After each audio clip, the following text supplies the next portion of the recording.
Did you know that losing visceral fat is not always about cutting out foods? In fact, sometimes you can get there much faster when you start adding the right foods as opposed to removing them. Now, to be clear, a calorie deficit is still the foundation of the process, but visceral fat does not respond to calories alone, and there's a lot more nuance there. Visceral fat is a biologically active tissue, and it responds to very specific biochemical signals. You just have to know what those signals are and how to activate them with the right foods, so fat loss happens faster and with far less resistance. So let's get into it. But before I do, quick favor to ask. If you're finding this helpful, take a second to hit that like button and subscribe to the channel. It genuinely helps me get this kind of information in front of more people our age who actually need it. And do me one thing down in the comments. Tell me your age and tell me which of these 8 foods you're going to start with this week. I read them, and the age of the people watching shapes which topics I cover next. All right, the first food I want to talk about is walnuts. And walnuts are actually one of my favorite foods out there. They're an incredibly useful tool that can help you shrink your visceral fat faster. And that is because walnuts repair 2 things that grow visceral fat, and that is inflammation and insulin resistance. And how this works is, walnuts are exceptionally rich in polyunsaturated fatty acids, and they're rich in fiber. There are studies that show that a high intake of polyunsaturated fats for 12 months reduced visceral fat measured by MRI, even without an emphasis on calorie restriction. And the visceral fat reduction that was seen was independent of the overall body weight loss, meaning people lost visceral fat even when the overall weight did not change.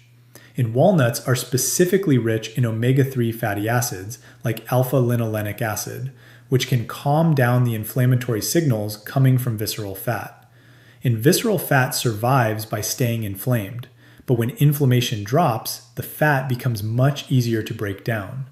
And there are studies that show that alpha-linolenic acid improves insulin sensitivity, which then further helps shrink that belly fat.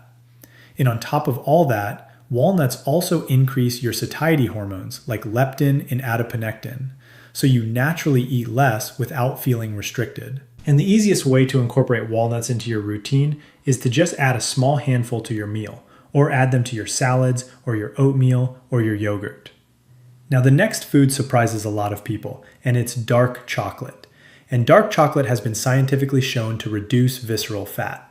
Now, this has to be dark chocolate at 85% or higher with a high cacao content. And at that percentage, dark chocolate has lots of amazing nutrients. So it has things like fiber and iron and magnesium. And most importantly, dark chocolate would also have antioxidants like flavonols, which are compounds that help improve insulin sensitivity and they reduce oxidative stress. And there was a placebo-controlled trial that enrolled endurance athletes. And that trial showed that the group that received 5 grams of cocoa daily, which translated to 425 milligrams of flavonols for 10 weeks, significantly reduced visceral fat. And the group also reduced their overall body fat percentage. And then there was a 6-month trial published in the British Journal of Nutrition that enrolled postmenopausal women.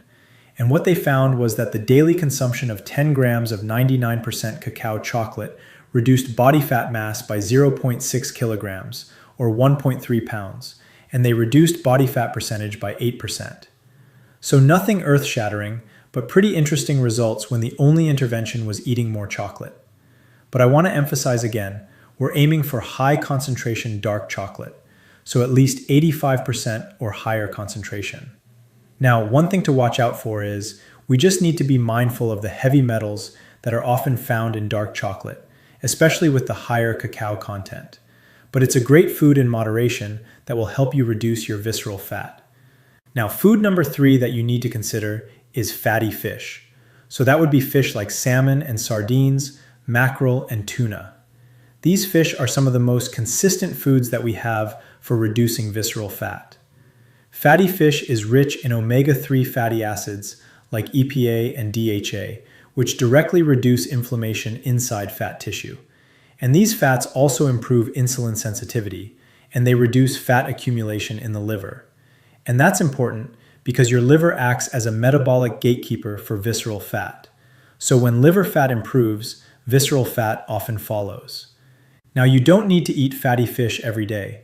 I think for most people, 2 to 3 meals per week is plenty enough. And it could be something as simple as a can of sardines for a snack, which is what I personally do in a pinch if I didn't get the chance to meal prep for the week. You just need to make sure that whatever brand of sardines you pick has been independently tested for mercury content. But sardines are small fish and they're low on the food chain, so they're usually low in mercury anyway. Now, before I get to the next food, I want to say something directly to those of you over 60, because this matters more for you than it did at 40. As we age, visceral fat gets harder to keep off and more dangerous when it stays. 2 things drive that.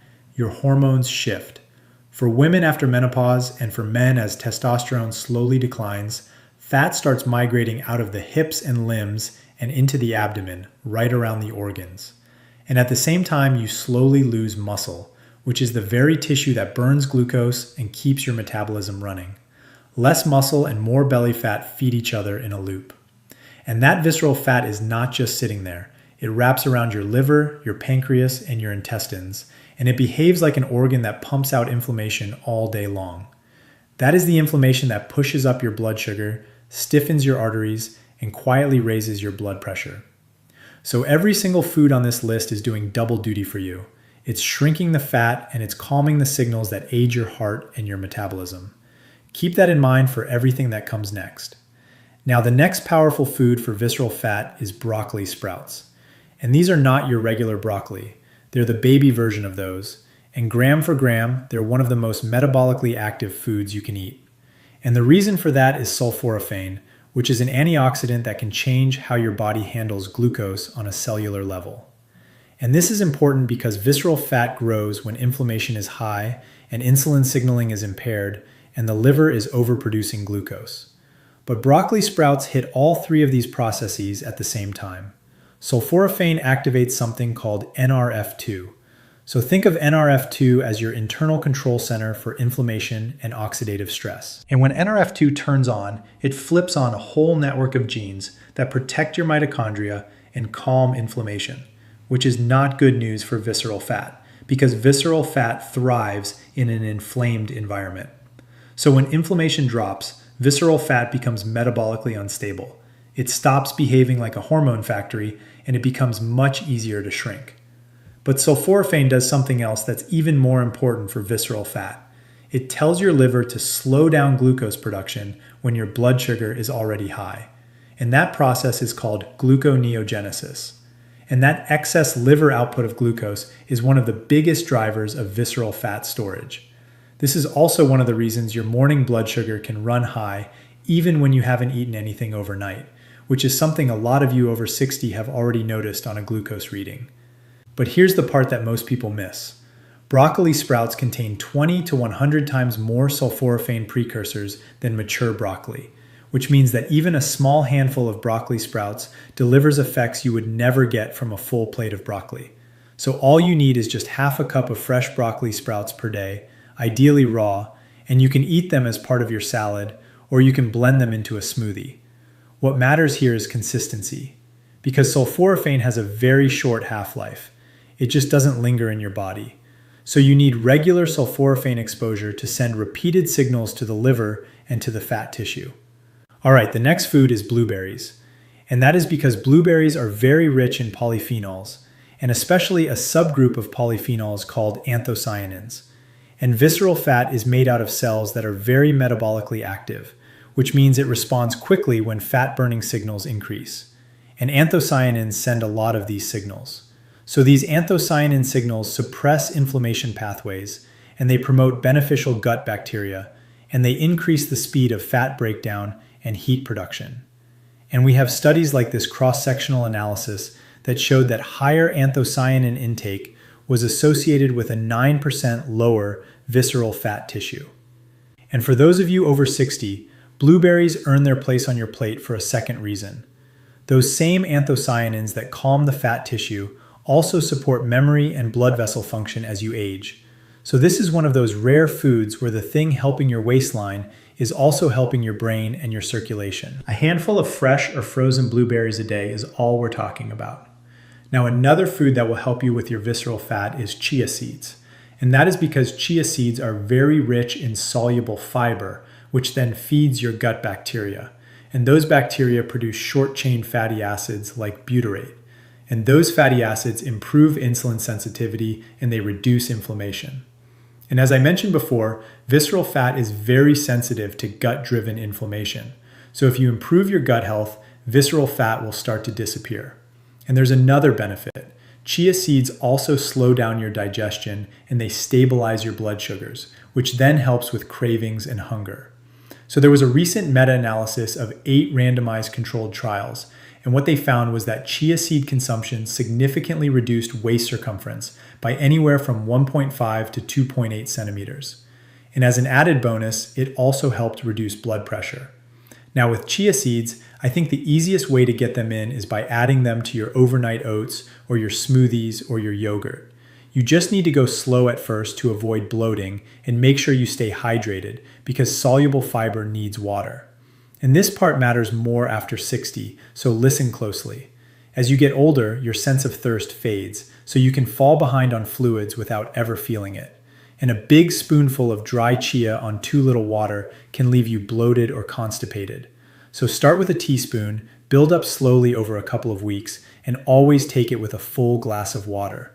And one more thing, if you're on blood pressure medication, remember that chia gently lowers blood pressure on its own. So keep an eye on your numbers and let your doctor know you've added it, because the two together can sometimes bring you lower than you expect. Okay, next up is extra virgin olive oil. And there was a study that was published in the European Journal of Nutrition. It was a pretty small study with only 41 participants, but it was a double-blind, placebo-controlled clinical trial. And it showed that the group consuming 25 milliliters of olive oil for breakfast, which is about a tablespoon and a half, where the participants consumed this as part of an energy-restricted diet for 9 weeks, resulted in about 80% greater fat loss compared to the group that was taking soybean oil. Now, most of the benefit that comes from olive oil is likely because of its high polyphenol content, which has amazing metabolic benefits. So polyphenols activate 2 very important pathways, the AMPK pathway and the SIRT1 or sirtuin-1 pathway. The AMPK pathway is our energy sensor. So when it's activated, it tells your body to burn fat instead of storing it. And this works in coordination with the SIRT1 pathway, which improves mitochondrial efficiency. And this works especially well in your muscles, where your body is now better equipped to burn extra calories as opposed to storing them. And after 60, that muscle point is everything. The more muscle you hold onto, the more of those calories you burn at rest, instead of parking them around your middle as visceral fat. This is why fat loss goes beyond pure calories in and calories out. Yes, a calorie deficit is still a requirement, but 2 people of equal weight and equal body composition can eat the same number of calories and burn the same number of calories and still get very different results. Because the type of foods you eat changes how your body processes the energy. So the quality and the type of calories you choose can lead to very different outcomes, even when the calorie math looks identical. Now, the next food you need to incorporate is Greek yogurt. So there was a recent meta-analysis that found that higher yogurt consumption was associated with a 21% reduction in abdominal obesity. And there was another study, it was a large observational study in UK twins, that demonstrated that just general yogurt consumption was associated with reduced visceral fat mass.